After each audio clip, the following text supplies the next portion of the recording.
Can I just tell y'all real quick how we ended up in Alaska? 18 years old. 18. I couldn't even drink.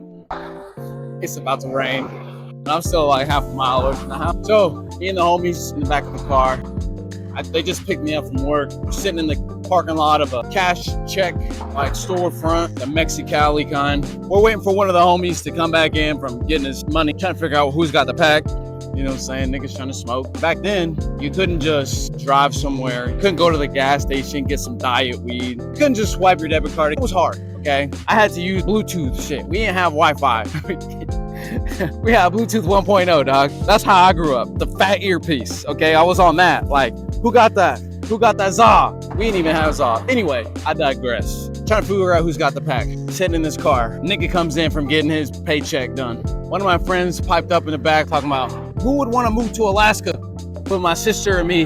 His sister already lived there. It sounded crazy at the time. Nobody really said anything. But like deep down inside, I was like, you know what? I kind of want to do something cool like that. That sounds dope. Alaska, never heard of such a place. So I'm like, okay, let's do it. A couple days go by, my friend hits me up again, like, did you really want to go? Because I'm trying to go, my sister's up there, like, what's the move? I'm like, yeah, sure. I tell my parents, or my mom, she's excited. Contrary to what I thought, even though my mom is a wild one, I still kind of thought she'd be like, whoa, baby, you can't move across the whole country now. Alaska, not Florida, not Alabama, no. Something decent, no. Alaska, the hell nah, she's on it.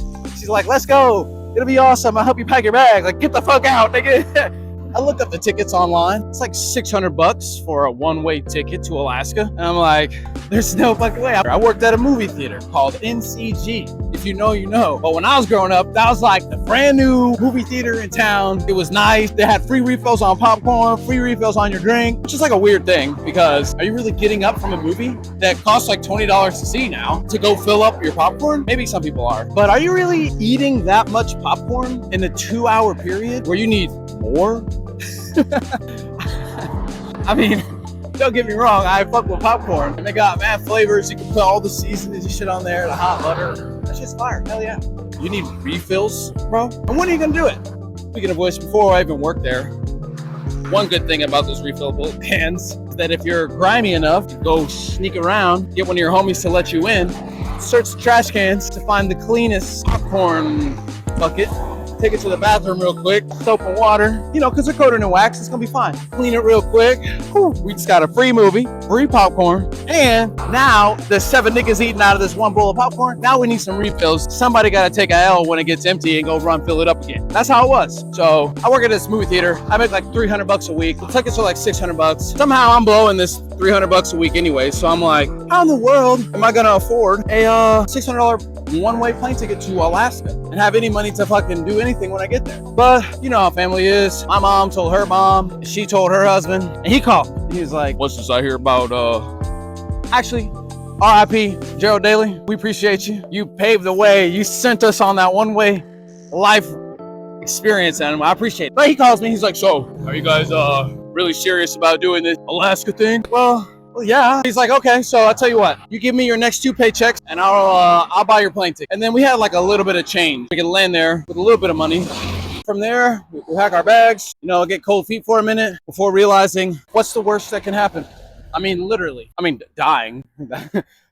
But, you know, you can always fly back if you're not dead. So that's where I was with it. And, you know, I'll say it was probably one of the coolest things I've ever done, if not the most influential thing, because it just led to so many experiences that I don't know that I would have had otherwise. A lot of bad ones, but a lot of good ones. The only other life experience I had prior to this was getting evicted from an apartment that I had for 6 months because I lost my job because I couldn't fucking show up on time. And now on a plane, flying 4,000 miles away from where I live. I don't know if that was the most responsible thing to do at the time, but we made it. Oh, damn. I don't have a pocket here. Nobody died. Shoot, one of my friends is still there. And if you could tell by the sweat on my forehead, after about 10 years, I ended up back in Georgia. But this is just to let you know that no matter how crazy your ideas sound, no matter how wild it is or whatever it is, if you really want to do it, you can fucking grit your teeth and figure it out. You just have to actually go decide to do the thing. Because I could have easily backed out at any time of going to Alaska in 2012, 11, something like that. I didn't know what I was getting into. I had no idea. To be honest, I thought it was all like ice Iceland.